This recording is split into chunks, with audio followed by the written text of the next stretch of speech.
Hello everyone! Welcome back to my channel, Sol's Ganang Buhay. And for our vlogs for today, I want to say, hard work paid off. Nagbunga ang pagsusumikap. Noong una, mga pangarap kong nais marating. Nasa guni-guni sa papel lamang nakadrawing. Ngunit ngayon, tingnan nyo, natupad na ito. Mga pangarap na pira-piraso sa tiyaga at sipag ay aking mabubuo. Pagsusumikap ang aking naging sandata, ang sumuko ay wala sa aking salita. Kahit gabundok na mga suliranin, sa aking mga pangarap, nakatuon ang aking pansin. Kahit isinilang ako sa mundo, sa maralitang buhay ang kinagisnan ko, walang kulang sa aking pagkatao, dahil ang Diyos ay tumitingin sa puso, hindi sa mga bagay na hindi magkapantay. Diyos ang tunay, sa atin ay umaalalay. Kaya't walang dahilan para wag mangarap, dahil ang lahat ng panalangin ay binibigyan ng lingap. At napakasarap na nagbunga ang ating mga pagsusumikap. May milestone mga kagandang buhay sa aking Hug Backyard Farming. Halikayo at samahan niyo po ako ating balikan ang itsura ng lugar na ito 1 year ago. Mula sa aking mga vlogs na sipatan at mula sa aking mga vlogs na tindahan, this is Sol's G, your business mentor. Enjoy watching!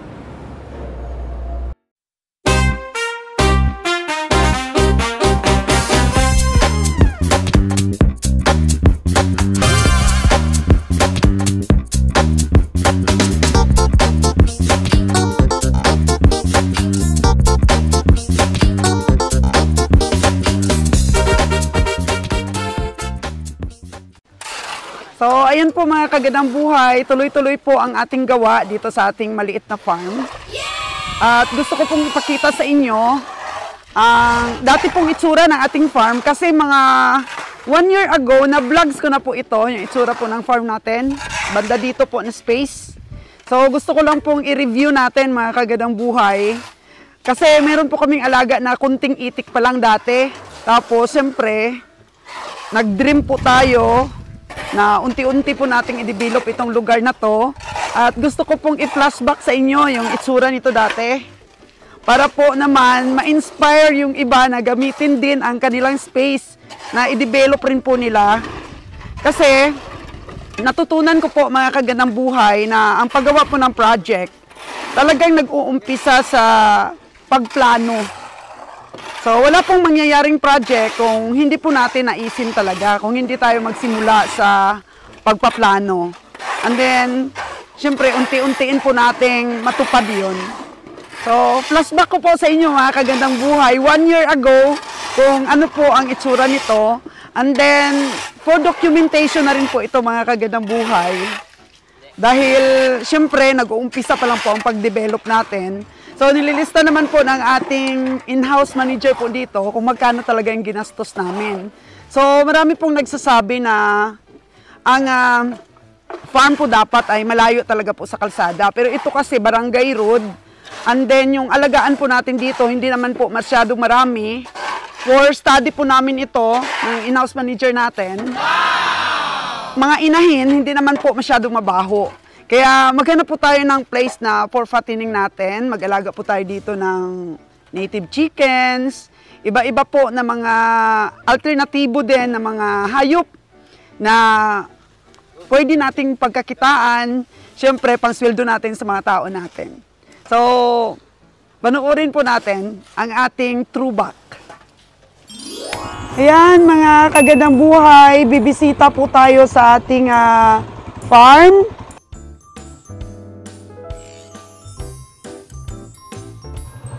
Okay, dito na. Ayan, dito na tayo sa farm.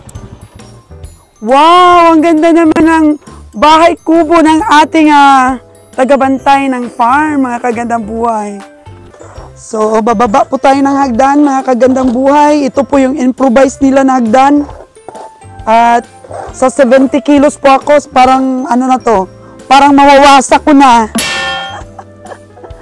Ayan po, nakatambak pala itong ano nila, kusina. Napaka-cute. Ayan, mga kagandang buhay. Diba? O, kasyang-kasya na sila dito mag-anak. 3 anak na maliliit at silang mag-asawa. Lagyan na nila ng hagdan, kusina na ito. Lagyan nila dito ng lababo. Wow!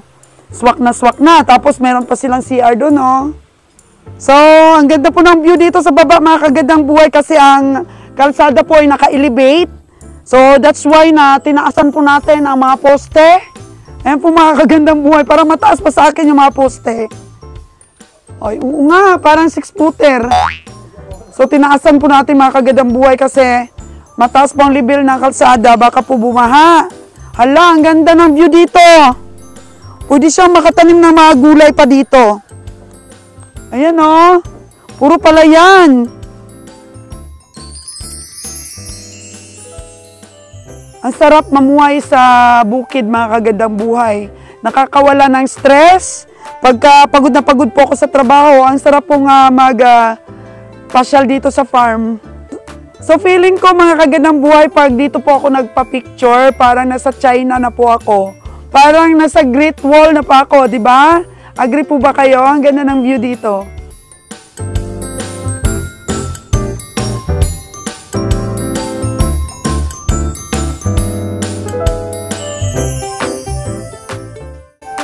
Ay, ayun sila, oh.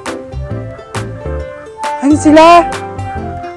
Pwede siguro tayo mag-shoot.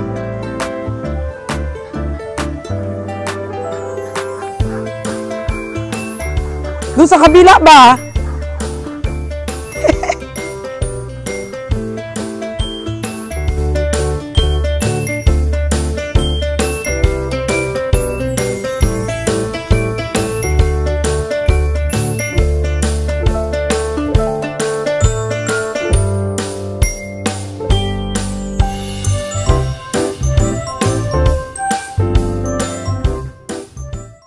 So, dito po ako ngayon, mga kagandang buhay, sa maliit na languyan ng ating mga bibi. Ayan sila, oh. So, meron po tayong maalaga dito, kunti pa lang, para po pag-aralan natin kung ano po yung mga maganda sa bibi. Ayan sila. O, di ba? Napakalikot nila, mga kagandang buhay. So, dito po sila nangingitlog. Ayan po yung kanilang halika, pasok. Ayan. Ito po yung ating munting mga alaga, mga kagandang buhay dito. Para po meron po tayong for study. Ayan, ganda po ng languyan nila. Ito po yung tubig na sinasabi ko sa inyo na hindi po talaga nawawala ng tubig kahit na tag-araw. Tapos, meron po sila ditong languyan na konti. So, nilagyan natin dito ng maliit din na sampahan sila para makapagpahinga at makapag-itlog. Ayan po, excited na po akong maparami. Excited na po ako na makagawa ng building na kagaya din sa iba na bonggang-bongga. Sa ngayon po ay study po muna para po sa mga konti lang muna ang mga bibi.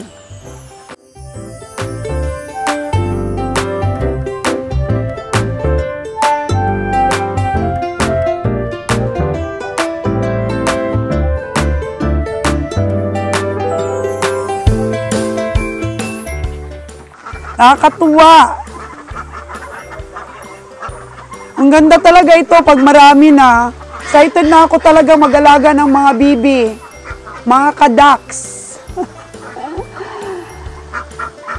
So ayan, for study lang po muna, mga kagandang buhay. Iba't po talaga yung saya na nabibigay ng farming. Oh. Tapos dito po sa daan na to, ito malapit na yung kubo ni Richard. Ayan. Ang kubo ni Richard, napaka-presko talaga.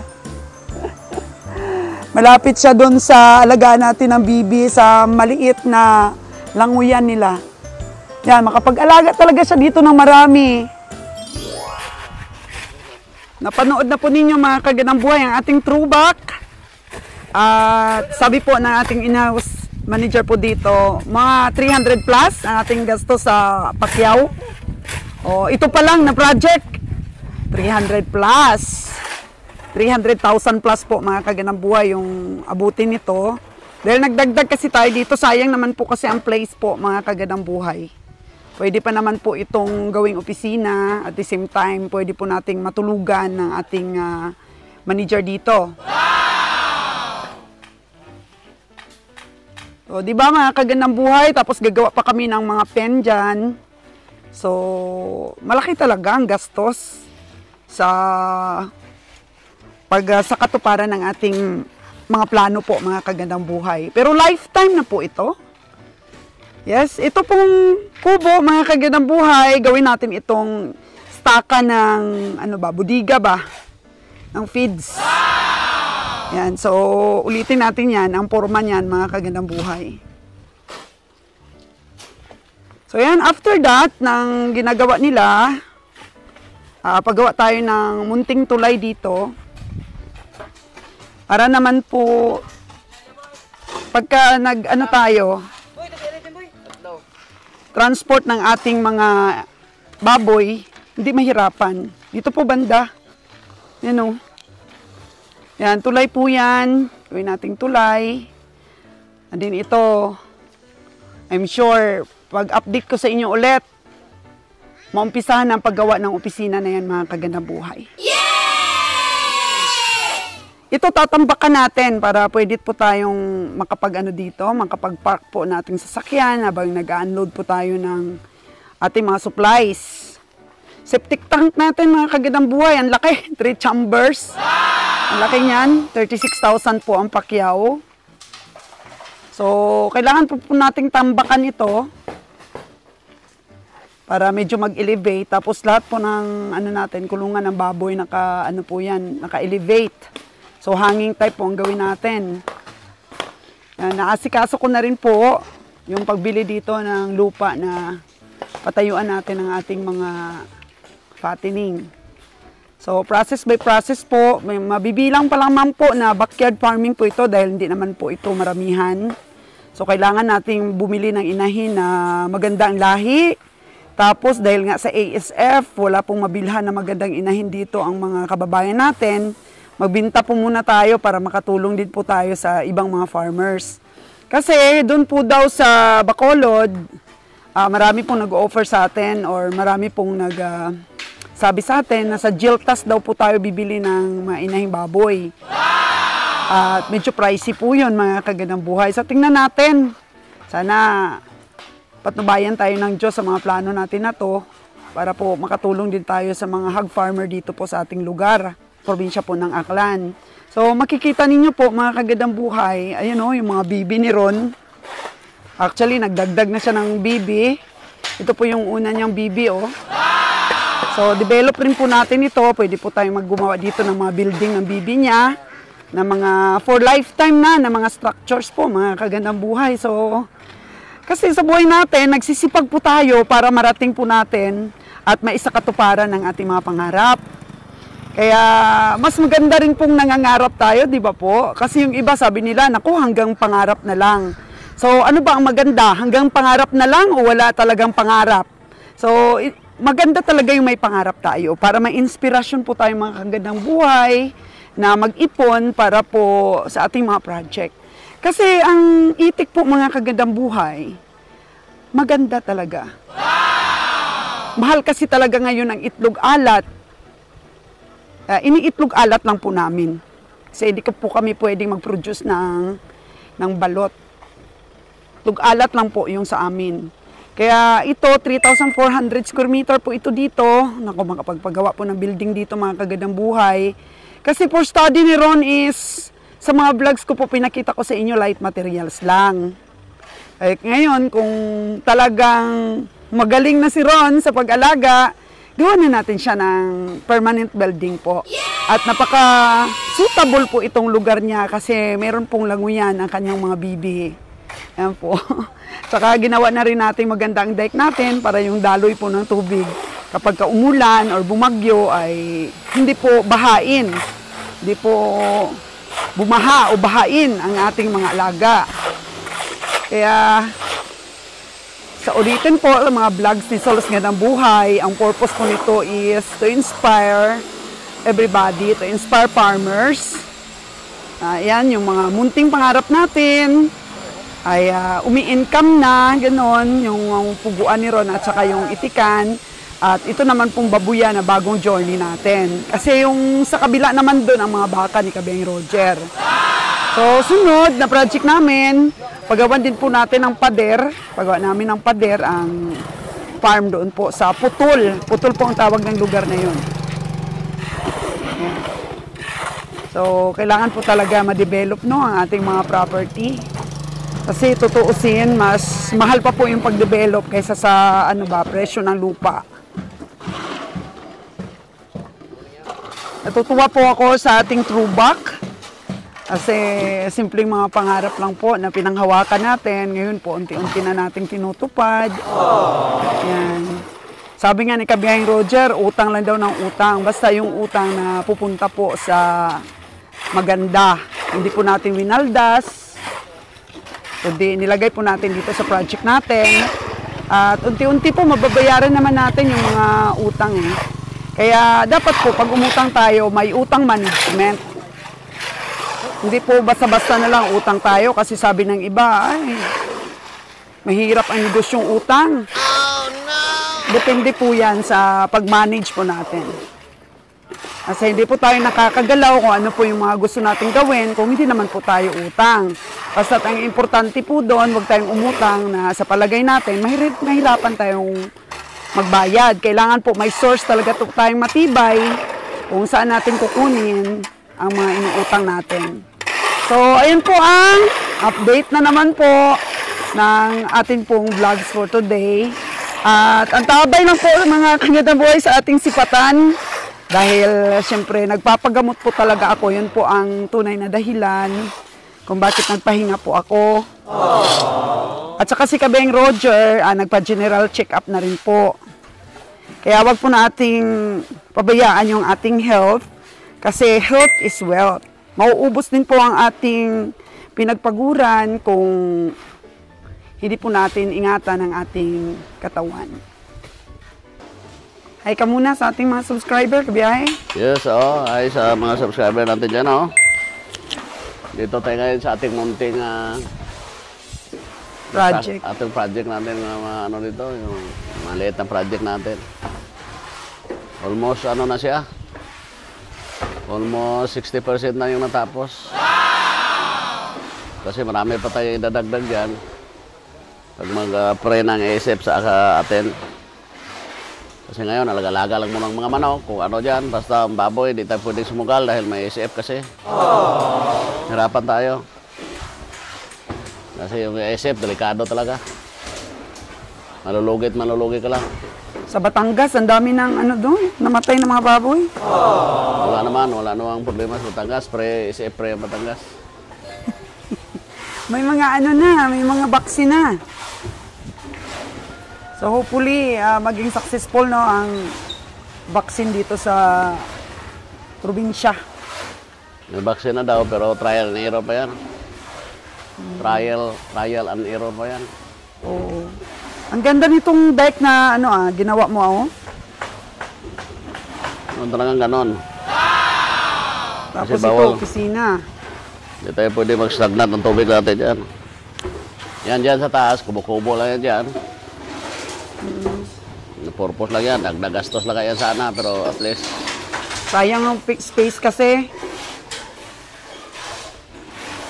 Siguro, mga 1 year. Bago na tayo makaproceed sa ating project ngayon, delikado. At least na may bakon na. Kailan ang balak mo Kabiyahe na bumalik ng Negros? Bukas o mamaya. Balik tayo. Kailangan nating mamili doon ng mga baka. Palagay ko may kalabaw din. Balik ka na sa pamimili ng kalabaw konti? Oo, mga kalabaw. Mamili tayo, pakunti-kunti lang. Kasi sorted natin ang ating biyahe kasi hirap ngayon baka. Hirap mamili ng baka ngayon. Dapat may kasamang kalabaw. Samahan natin kalabaw para di tayo tatagal ang ating biyahe. Hindi tatagal dun sa Cavite and then hindi rin tatagal sa pamimili kasi pag may kalabaw, hindi ka ma-pressure sa paghanap ng baka. Kung ano lang yung makita mo sa sasakyan na pwedeng makapamasahe, yun ang bilhin mo. Kasi yung hinahanap namin ngayon, yung makapamasahe lang, makabalik lang sa gasto sa truck. Ano lang, mabawi lang yung penses, makapagsweldo tayo sa ating mga tauhan. Medyo hirap ba ang negosyo talagang baka? Okay, mahirap talaga sa ngayon dahil medyo mahal-mahal ang baka ngayon. Kaya maganda ngayon sa nakakalaga dahil mahal ang baka ngayon. Oras din bang mura baka? Pero palagay ko, lagi namang mahal eh. Mahal na yan dahil ang mga farmers kasi konti. Kasi demand and supply lang talaga tayo kahit sa spito ng agriculture. Demand and supply. Halimbawa, konting nag-alaga, maraming kumakain, talagang magmahal. Pero pagdating ng araw, mas centralized na yan pag maraming mga breeders, mga aspiring breeders natin dyan. Siyempre ngayon ang panahon na mag-breed na eh. Kasi naramdam ng kakulangan. Kaya pag mag-breed, may presyo. Ano masasabi mo, Kabiang Roger, doon sa mga nagko-comment sa ating mga vlogs na nagbenta ka daw ng mga may lahi na baka sa Negros? Ikaw din daw ang nagpamahal ng presyo sa Negros? Ano ba yung saloobin mo doon sa mga comments na ganun? Kasi hindi naman yan totoo. Ang wala, hindi yan naman dumadating yan sa loss. May loss kasi ang ano eh. Kasi sa atin man, kasaan sa Pilipinas, kahit anong produkto man regarding sa agriculture, nagde-depend tayo sa supply and demand. Kasi ang pagmahal ng baka, kung nagsushort ang supply, ano yun ang ano niyan. Halimbawa, konti na lang nag-alaga dahil nga marami siguro na silang pira, di na sila mag-alaga, o either nga ayaw na nilang mag-alaga dahil yung iba siguro nagtatrabaho na o magtrabaho na kung saan-saan sa ibang bansa kasi yun kasi ang dahilan na paglakas ng demand, ang mababa yung supply. Yun na dahilan ng pagmahal. Nakaintindi dyan, yung nagko-comment, hindi niya alam yan. Kasi naman, kahit sa bigas, pag dumami ang bigas, overdami, tapos, siyempre, ang demand, nakadepende lahat sa demand. Demand and supply. Ngayon, kay kumunti ang lumakas-lakas na demand, lalo pa yan pagdating ng malakas na talagang demand, mga bare months. Kasi mostly sa Pinoy, talagang kahit walang pera, naghahanda yan ng mga At saka yung iba ba, basta lang may mai-comment, ano ba yung diferensya doon sa gusto natin iangat ang lahi ng baka din sa hanggat kaya natin? Kasi ang pag-angat ng lahi ng baka, hindi yan nakadepende doon sa demand and supply. Kasi ang pag-angat ng lahi, nagdidepende naman yan sa sa maturity ng paglaki ng baka. Kasi mabilis na naman kasi ang paglaki ng malahi. Siya native. At saka, ang malahi, yung malaki siya, 18 months, pwede mo na ibenta. Yun nga ang sabi ko. Pero sa mga native po, matagal. Matagal po yung maturity ng native. Kasi kahit man yan matanda na siya, ganun pa rin ang tsura, ganun pa rin kalaki. Kahit pakainin mo pa ng fish yan, nutrients na maganda, yan pa rin siya. Ganun lang range niya eh. Ganun lang siya kalaki. Hindi siya lumalaki tulad ng Brahman at saka Indo-Brazil. So kaya shout out dyan sa mga nagko-comment, no? Kasi akala nila malahing mga baka, mahal na ibenta. Hindi nila alam na pag ma-upgrade ang baka mo, mas tutubo ka kasi mabilis lumaki. Kaysa naman doon sa hindi na-upgrade na baka. So ganun pa rin yung lifespan ng pag-alaga mo. Yeah, kasi ang malahi man o hindi yan. Kasi slaughter yan.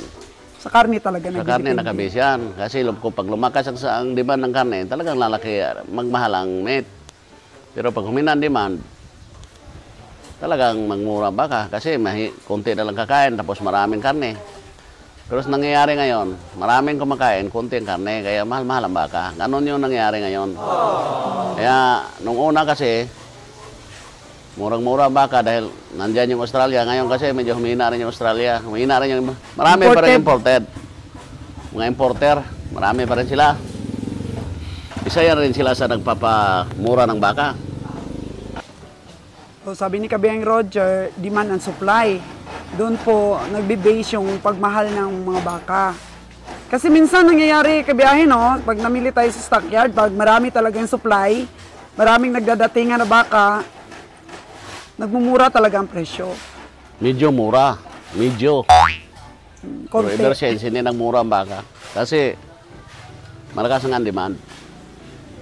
Throughout the years, ang demand ng baka sa Pilipinas malakas. Dahil ang mga Pinoy mahilig yan sa mga pista, mga birthdays. Tapos lalo pag eleksyon, maraming pera. Ngayon, 2025 next year, malakas na ang demand yan. Dahil ang mga politiko, magpapakatay na yan ng maraming baka para ipakain sa mga butante nila. Oh. Eh ngayon, ang demand, malakas ang demand. O throughout the years naman, malakas ang demand ng karne ng baka. Kasi ang mga Pinoy, mahilig talaga sa baka. Isa kasi pinagkukunan nila ng protina, ang baka. Yung iba naman, itlog na lang isang pirasong itlog eh. Pero sa mga big time, sa mga mayaman, yun talaga may steak, beef steak. Mahal kasi yung steak. Yun na ang ano nila. Kaya nagmahal ang baka.